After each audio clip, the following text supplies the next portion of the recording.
Let the record show that I, Elizabeth Edwards, am using this video vlog to reflect on my past semester with Dr. Beth Fries. Part 1. The totally true account of how my semester with Beth started. At the beginning of the semester, we reviewed different types of genres that we would be covering during this whole semester.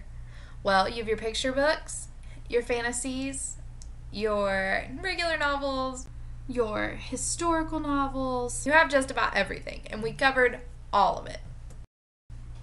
So basically going into the semester, I was really nervous about everything we were going to do. I knew all the genres we were going to cover, but I was just wondering how in the world I was going to be able to focus on so many different aspects of so many different genres. Luckily, I found some books that I really, really liked. So, this leads me to part 2, a professor's choice and a student's agreement. I really enjoyed how we were given a chance to put input into what we wanted to read. We were able to fill out a Google Doc that showed what our interest was in reading, and then you, the teacher, were able to take that and then assign us readings, which was a lot easier than having us just choose a random book, because you didn't want 20 people reading The Hunger Games and 5 people reading Harry Potter. You wouldn't want that, so it was easy to really, really split it up, and I really appreciated that. Some of my favorite books from the genres, we did Hunger Games and fantasy and sci-fi, and that was just a great book, especially since it's so big with the movies coming out.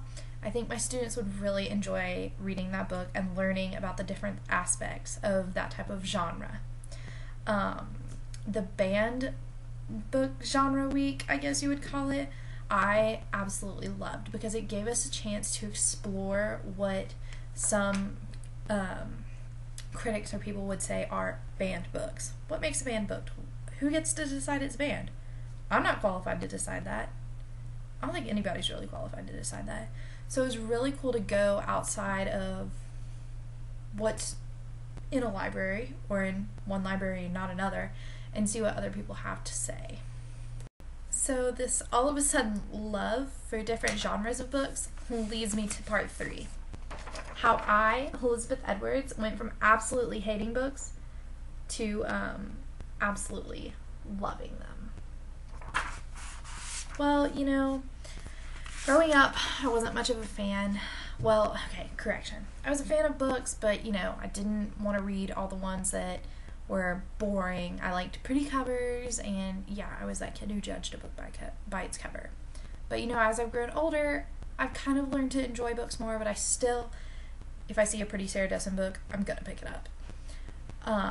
But this class really helped broaden my horizons on books.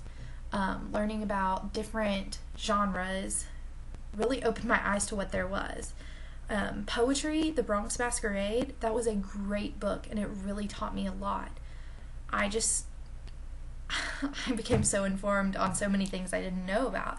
You know, we're taught about, well, there's a poetry genre, and there's a novels genre, and a science fiction genre, but, you know, we were never taught any major aspects of these genres, and this class taught me all of it. Now I know how to look at a book and be like, well, this is this, and this is this, and this is this. I have learned and grown so much as a reader.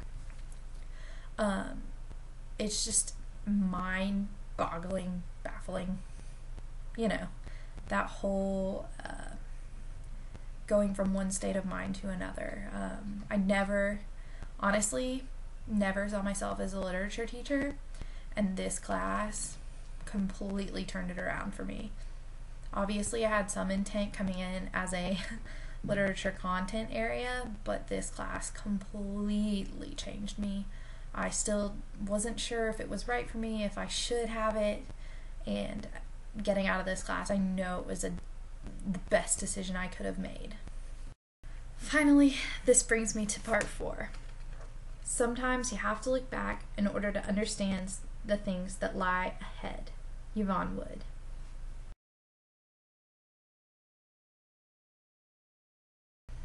How will I use children's literature in my future classroom? Well, I'll probably do a lot of things we did this semester. Using picture books to help convey the different genres and get across different messages was a brilliant idea. I can imagine being in an inclusion classroom where some of my students are not on the same reading level as everyone else. Using picture books and other forms of text may help clarify the ideas and, get them to understand the bigger picture, rather than having all of them read a novel that some of them can't understand the words to. You might be able to get the same message from one novel that you may be able to get from a picture book. Picture books are a great thing to use in the future, and children's literature is fun and exciting, and sometimes it has absolutely no meaning at all, but that just makes it more enjoyable. The Cat in the Hat. Sure, there's a theme there, but it's just a fun book to read. It rhymes and kids enjoy it, so why not use it?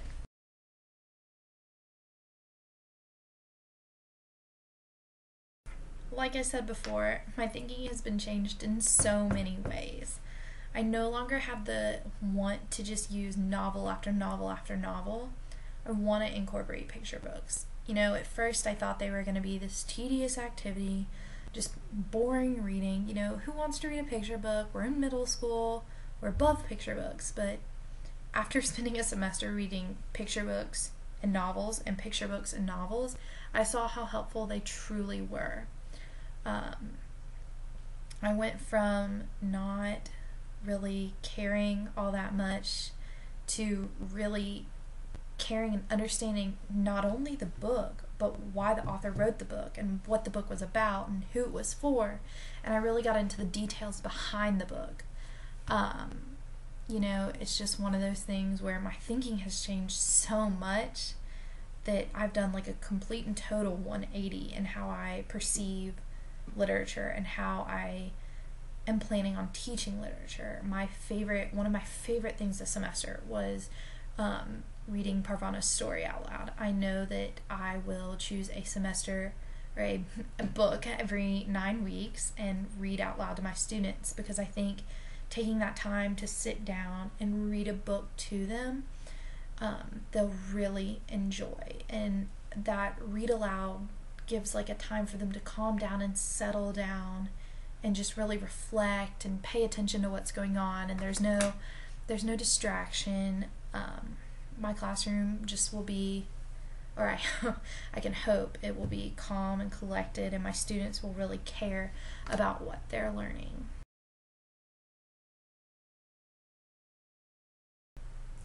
What can I say? Overall, this semester has been great. I've learned an incredible amount, and my views have changed in so many different ways. I'm really grateful for everything you've taught us, and I can't wait to share it with my future students.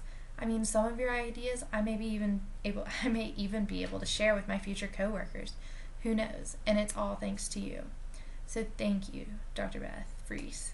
You've really turned around my ideas on some of the aspects of language arts and literature, and this has been a great semester. Thank you for everything you do. I really appreciate it.